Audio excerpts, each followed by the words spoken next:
আসসালামু আলাইকুম ওয়া রাহমাতুল্লাহ বারাকাতুহু। আমি মোহাম্মদ ইব্রাহিম সরকার বটকাওয়াক কেন্দ্রীয় জামে মসজিদে দীর্ঘ 14 বছর যাবৎ বটকা জামে মসজিদের মজ্জিম করে আসিতেছি নিষ্ঠার সহিত। গতকাল 1 ফেব্রুয়ারি 2026 বাদ আসর আমার চাকরি চলিয়া গিয়েছে। সভাপতি আলহাজ মোহাম্মদ ওয়াজেদ আলী মিলিটারি সাহেব রিটায়ার প্রাপ্ত, সেক্রেটারি মোহাম্মদ শরীফুল ইসলাম অরুণ খান সেক্রেটারি।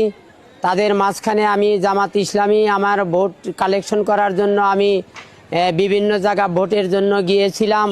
এই কারণে তারা বলছে যে আমি আর তাহলে আমাদের এই ভোট এখানে জামাত ইসলাম করা যাবে না, আপনি দাঁড়িপাল্লায় ভোট দিবেন, কিন্তু মাইক দিয়ে আপনি এরকম প্রচার প্ররোচনা করা আমরা তাহলে বরদাস্ত করব না।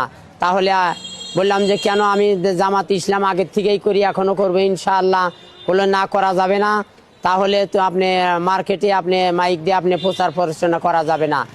আমরা তখন 31 তারিখে এটা সভা করি, পথযাত্রা সভা। সেই সভার পরে আমাকে 1 তারিখে আসরের পর এসার পর বললো যে তাহলে তুমি চলে যাবে, কিছু টাকা পয়সা পাওয়া যাবে, সে টাকা পয়সা তুমি দিয়ে তাড়াতাড়ি চাবি জমা দিয়ে যাও। আমি তখন বললাম যে তাহলে আমাকে একদিন সময় দেন। বললো না, সময় দেওয়া হবে না, তুমি টাকা পয়সা জোগাড় করে তুমি তারপর চাবি দিয়ে জমা দাও।